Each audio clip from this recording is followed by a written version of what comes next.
that doesn't work or causes problems. I mean, the episode's it's gonna be available and is available now on the Stars app, one way or the other. So there we go. Okay, let's try this again. I think it should work now. Hey! Yay! I thought I messed it up. I think it was you. Was it you? Oh, fuck. It was probably me. And then I had no idea how to get back. Oh, really? No, Did you have to? Are you I don't think that you. First of all, hi, Mary McCormick. How are you? Hi, everybody. Hi. Where are you, Stephen Amell? Look at your beautiful setup. I'm in the desert right now. I'm in the closet. That is great. I don't think that you and I ever spoke about this. Are you when it comes to technology? Are you? I'm a Luddite. No, I'm a Luddite. I was just going to use that word. I was going to ask you really? if you were Luddite, but I didn't want to offend you. Beat you to it. No, I'm really bad. Luckily, I'm married to someone who's really good. But Okay. what I've noticed is that makes me worse because I've stopped learning everything. Like, I'm like, well, I'm a dummy. Like, I can't. If he's not home, I read. Can't anymore. Right. It's too many clickers, too advanced. So where in the world are you actually? Where is this closet that you're in? In Los Angeles. Oh, that's nice. It is nice. That's nice. Yeah. So I'm excited about tonight. Okay, so let's just go over this really quickly. Do you have any now that the first season? I know that for us shooting it, I think our last day was April 10th or thereabouts. But Okay. do you have any fun memories from the finale or the first season in totality? Now that we can kind of look at it in the rearview mirror. I have so many. I mean, yeah, I have so many. I mean, just getting to know this group of people. Like, it's really, I mean, it sounds so stupid, right? When you say you love the cast, because I've worked with some good casts, but this is a pretty happy group. Like, we really support each other and love each other. I mean, shooting it in the middle of a pandemic was obviously not easy. And it made it hard to get together, and it made it hard to go out for drinks, and it made it hard to enjoy Atlanta, and, all those things. But we still managed to sort of get pretty close.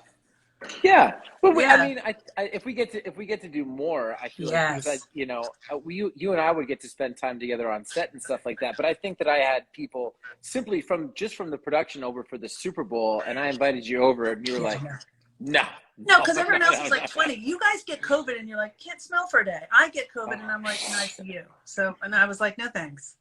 I mean, it's different. Now it's different. Well, I mean, thank you. I've turned 40 since I've seen you. So. Still your baby. How are you? How's life been since I've seen you? Life's good. I just got over COVID. Oh, shoot. I'm sorry. Was it okay? Double vax breakthrough. Yeah, it was fine. No. I had cold symptoms for like a day, and then I was fine. Oh, wow. I mean, vaccines are incredible. Science is incredible. It is incredible. It really is. That would have been a different deal, a few months ago. So it was a real eye opener. Just to, everyone has to get vaccinated. I know, and I remember you saying that we went back and filmed in the middle of the pandemic, but for us, in terms of filming, we were at the very front of attempting something like this in terms of, I think just in terms of production, we might have been, aside from some of the people that basically went guerrilla style during the actual quarantine, I feel like on a big scale production, when it was announced, we were one of the first people back. Yeah, and we were doing shows like with huge group scenes of people screaming and wrestling, and it wasn't like we were doing a little hey, two people in a restaurant or in an apartment talking. It was really it was brave. I mean, of stars, and they did a good job keeping everyone safe. I mean, for the most part, we even when there were cases, it was limited and everyone was okay, and they did a good job.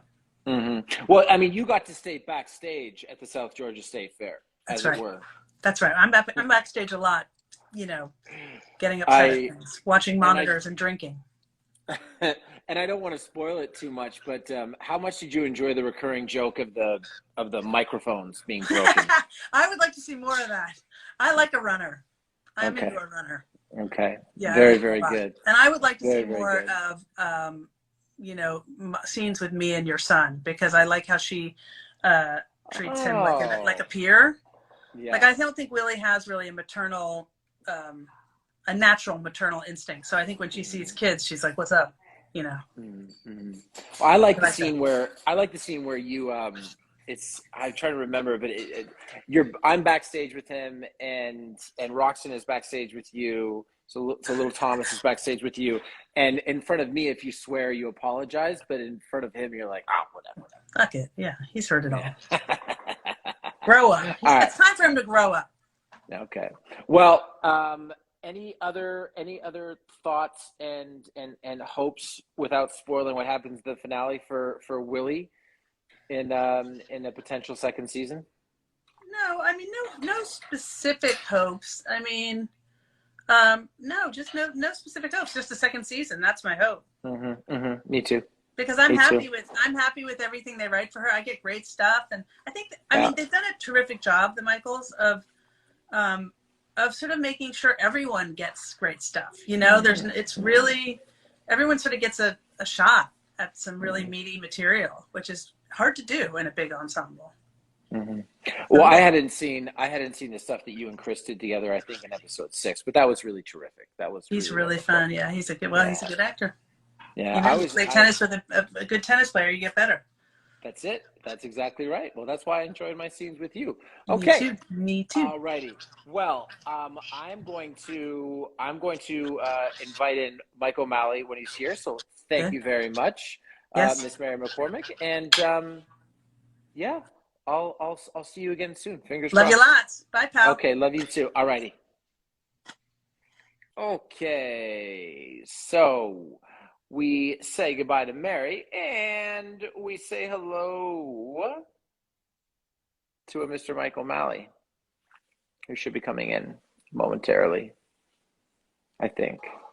Or I'll try again in a second. Oh, you Instagram Live, you silly goose, you. It is really fun working with Mary. She says that she's not paternal as a character, but I mean, I think Willie in general and Mary, getting to know her, is very, very maternal, which is lovely. All righty. Okay, we'll just wait for another chance for me to view requests. I know that I can talk up to 4 people. That's fine. I do appreciate that. Hi, Mom. Good to see you. And hi, Cass. My mom forgot to record the episode tonight, so she's not going to be able to watch it. Maddie, she's not on the screen. But you can come say hi if you'd like. Hi, Mama. Oh, the real Mike O'Malley is unable to join. Not entirely sure why. I will try him again. My friend Reese up in Walla Walla just logged on too. Hi, Reese. All right, so we'll try with Mike for another try here, and then we'll see if Alexander's around too. Alexander's always late, which is fun. Kidding. No, I'm not. Oh, and my mom says hi to Maddie. Okay, so it seems like we're having a little difficulty adding Mike. That's okay. Hello to Mary Ellen.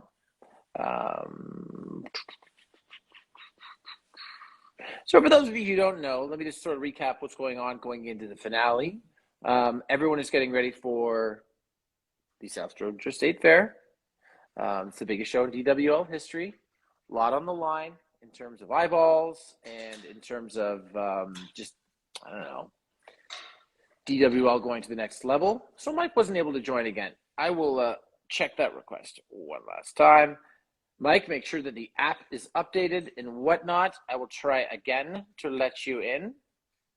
Okay, so I'm going to accept Alexander, and then we'll try to accept Mike in just a moment as well. I don't think it's me, because obviously Mary was able to join, but you know what? You never know.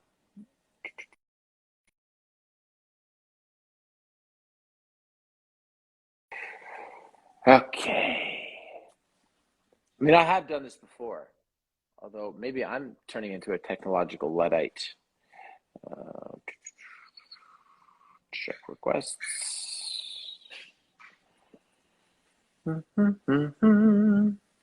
So, South Georgia State Fair.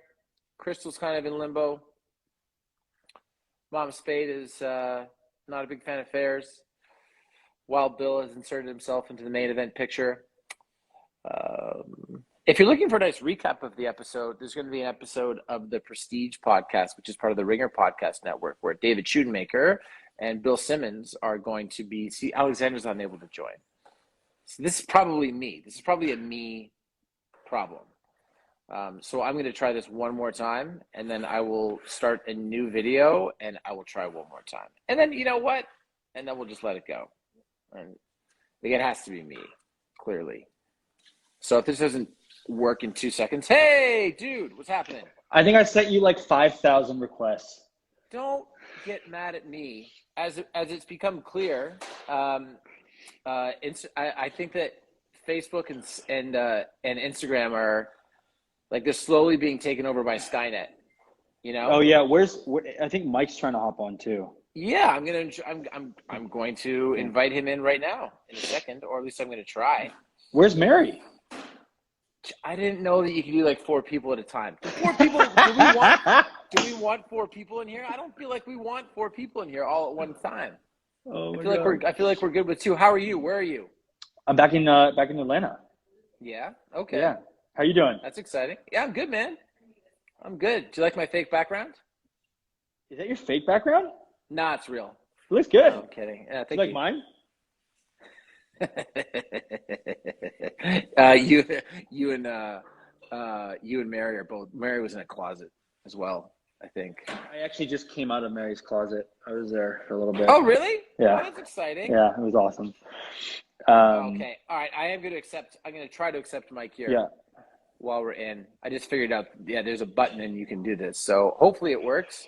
While we're waiting for Mike to join, talk to me. Tell me about some of your favorite memories from the finale. But remember, don't spoil anything.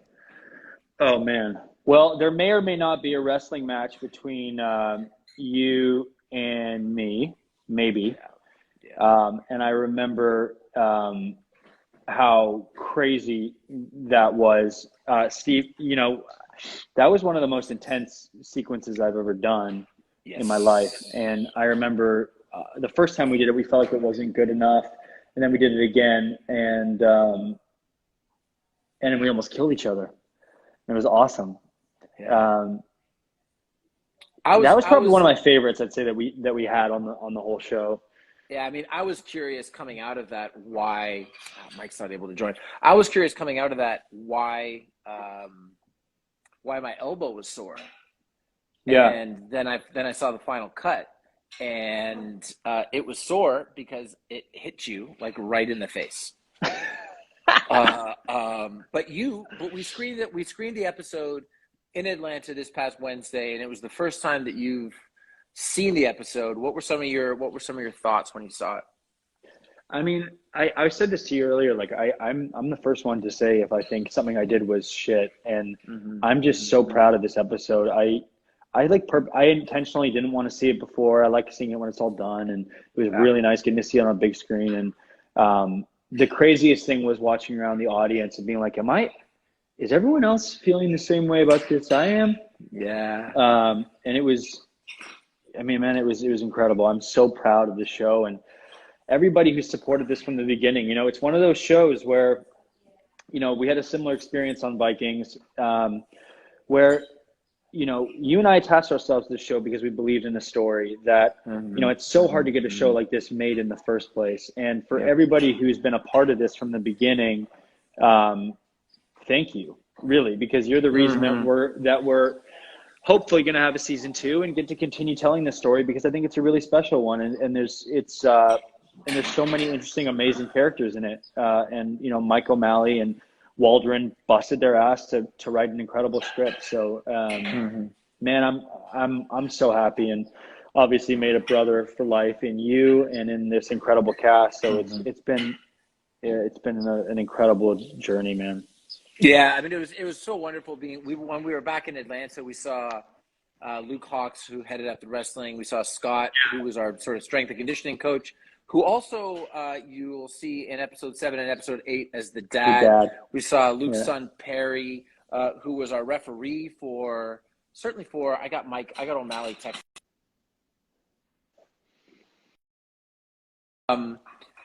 So, you know, sorry, Perry, who was a referee for our match in the first episode.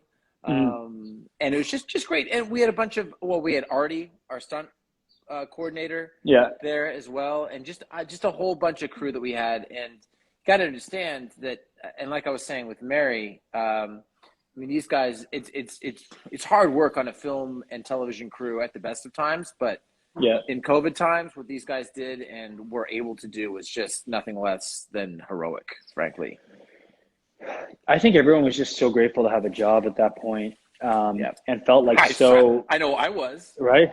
Yeah, you and me both. And I think that everybody was just willing to do whatever it took. And then it was even just furthered by the fact that I think everyone believed that we were making something really special. And I mean, I've been so blown away by the response to this show and how many people have been so in love with it. And I knew I loved it and I knew that I loved the characters, but I think that just how people felt about this whole thing is it's blown me away.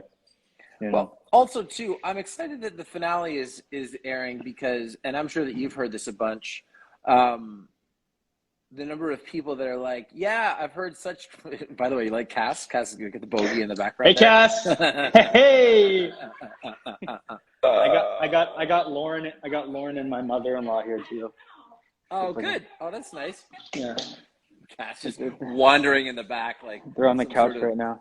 So they are. Bogey. Oh, I'm sure they're watching the live stream. Yeah. Okay. Yeah. So there have been so many people that have said to me, hey, I've heard nothing but great things about the show. Can't wait for all the episodes to air so that I can binge it. And in my head, I'm like, okay, well, first of all, if you're calling me, that's because you know me. And if you know me, I don't know, maybe just watch the fucking episodes as they come out. But regardless, for people that know me and for people that know you and for people who don't, excuses are over. All 8 episodes are now available on the Stars app. They're out there. They're living in the ether. If you like the show, find the show. Either watch all the episodes, or if you have, tell someone to watch them so that Alexander and I can beat the shit out of each other again sometime in 2022. Yeah, exactly. I mean, that's how I felt. Like I was just like, man, the way the business is now and the way people are watching stuff. You know, rarely are people watching anything at 9 p.m. on a Sunday, you know, whatever it is, unless, you know, I mean, even football, unless it's like a live game, I don't know if people are, you know, tuning in. So it's like with this, it's one of those things where more people have been aware of it than I've ever experienced before and on any show. And that's amazing. And people have already, you know, started talking about it, which is great. And these things take time, but the people who have watched it have been so blown away by the story, and I think getting to be a small part of that is amazing. Yeah. You know? What is on Mr. Alexander Ludwig's plate for the remainder of 2021? Oh man, well, I got a film coming out in November. Well, I got a film coming out in October that I did a small little thing on, a small little cameo in called Night Teeth. That's coming out on Netflix, which was a fun little part to do. And then I have a great film that's coming out in November called National Champions about college athletes being compensated. And I'm very excited about that film. Cool. And then just, you know, Comic-Cons and going to a bunch of different places and just waiting for something great. I mean, honestly though, like it's this weird time and just waiting to see what's happening with our schedule for next year. And I hate this time so much. Normally I hate this time. I find myself relaxed against the backdrop of what I think is a really, really great first season of television, if I do say so myself. Yeah. You know, which imbues me. I don't know. I just feel more relaxed than I felt in a long time. Good. Well, maybe it's because I'm such a good golfer. I'm not. I tried this morning. I'm not. You went golfing this morning? I did. I golfed at PGA West out in like Indio, California, I think. I'm a terrible golfer, but I try. I do my best. Well, you know, at least you're handsome. Should we try to get Mike on? Yeah, I'm going to invite him in one more time here, and see if he can't join up, because I have invited him in to join about as many times as you requested, and it just doesn't seem to be working. So, hey, What's up, boys? What's going on, dude? Man? I'm just hanging around trying to figure out season 2. That's all I'm doing. Okay, well, hey, let me introduce you here really quick. For everyone that is watching, this is Mike O'Malley. You know him from the show as Charlie Gully, the leader of the Florida Wrestling Dystopia, but we know him as the man on the ground, the man with some of the words, and the man that really made season 1 of the show possible, Mr. Mike O'Malley. How are you, sir? Hey, I'm great, guys. It's great to see you. I think about you all the time because even after we finish shooting the show, I'm thinking about, of course, we're editing the show and post-producing the show. And then ever since we've left Atlanta, we've been promoting the show, but I have been thinking about nothing but season 2 and how to make this show. So we have started the writer's room for season 2. We do not have a production order yet, but that's what's going on. We're breaking stories and trying to figure out just what's going to happen season 2. So thanks everybody who's tuning in. What now that we're just speaking specifically about the finale for a second here, any memories from either the production side or the acting side of the finale without giving away any major spoilers? I just want to say, because you guys aren't going to brag about yourselves, I just want to just say how unbelievable the actors were, how unbelievable the actors are. We have an incredible stunt team.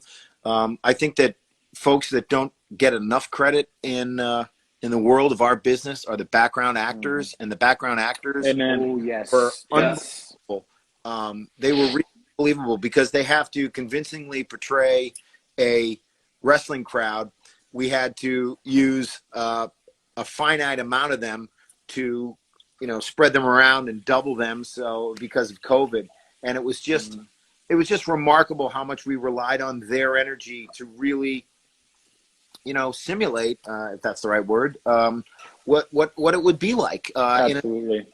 The wrestling arena. And so they were just unbelievable. And look, you guys were unbelievable. I talk about what was incredible about this show, and I want to boast about you all, is that you had to get in incredible physical shape.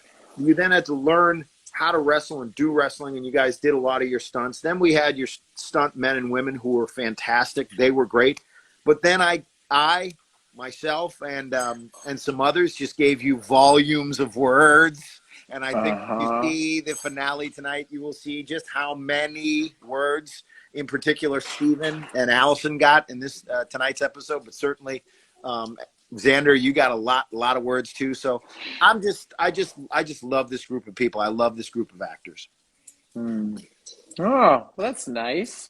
And then from a production standpoint, I will just say that coming into this episode, I feel like for every character, if you're a fan of that character, or if you want to see that character get their comeuppance or their just due, there really is like a moment for everyone in this episode, don't you think?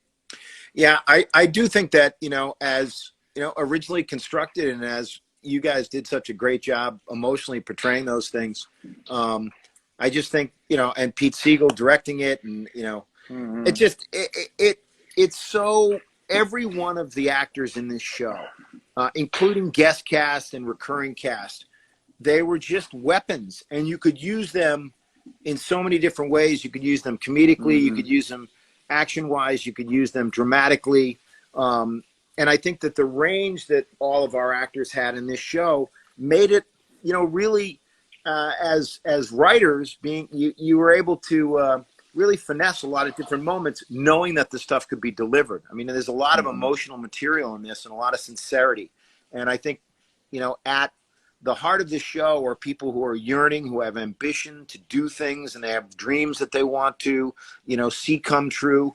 And I think that oftentimes that can come off you know, as false and insincere. And I just really liked, you know, just how much heart you guys all brought to it.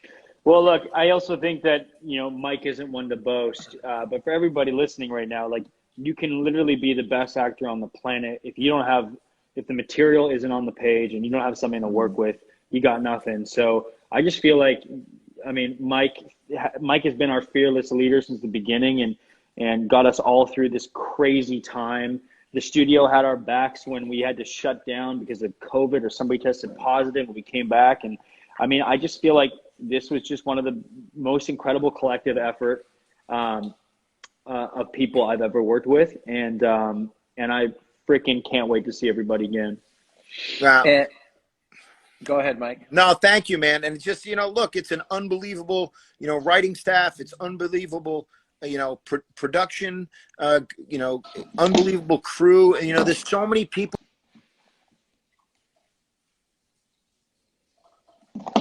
Jesus, me too. Call me. No, sorry. You know, I think that, you know, there is an element of, you know, television in particular that takes on much, you know, the approach of, you know, a novel, saying that, you know, this is, you know, it all sprung from the, you know, one person, you know, it's either the director or, you know, either the writer and or the lead actors. It's just everyone. It was just such a collective group of people who, and look, man, we had a great, you know, I love working for Stars and Lionsgate, and I mean, I love it. I just hope we get to make more, man. Yeah. Me too. Is there any just from behind the scenes? Was there any sort of 3 a.m. panic leading up to the state fair with logistics or anything like that we never heard about? You know, one of the things that happened at the state fair, one of the things that happened is that we have a whole, you'll see tonight, there's a whole video board, and the video board went dead. And, you know, so it was all like as if you'd have, you know, 25 big screen televisions all connected to make, one big screen.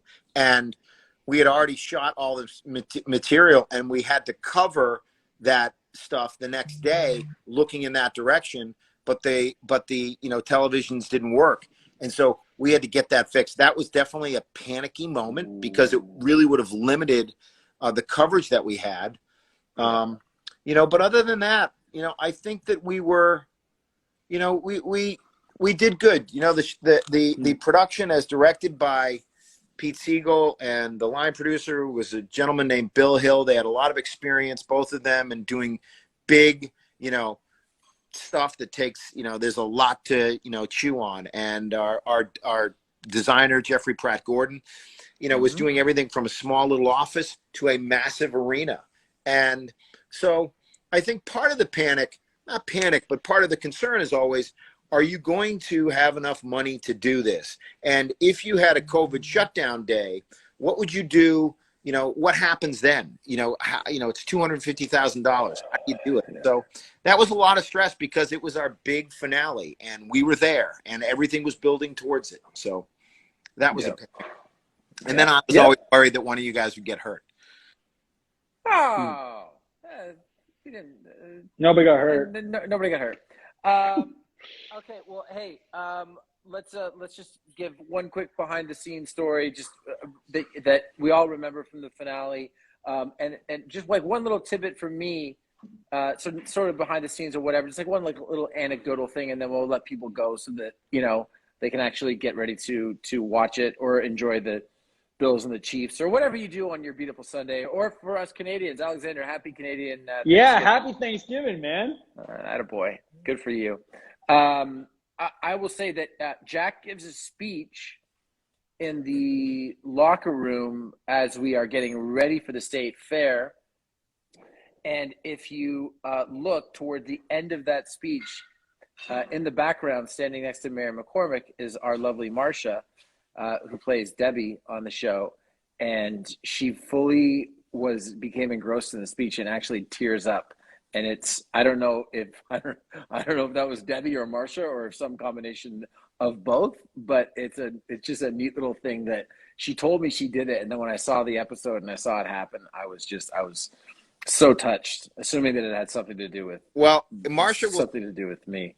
Marsha will say that she's a weeper. Marsha DeBonis, who plays Debbie. So good. But I will say that, you know, it's funny when you were asking for an anecdote from that week. I think that we had, for a time, we were so worried that we were going to be able to make the show, and then we went through, as everyone did, from being away from one another during COVID. We all, because we were working on this show, bonded in a way that we may not have, you know, on another show, because we were there on the weekends. We couldn't go away. We had to stay in town. And so we ended up, you know, connecting rather than, you know, filling our lives with all the other kind of busy stuff that we would have, you know, during a production or on the weekends and etc.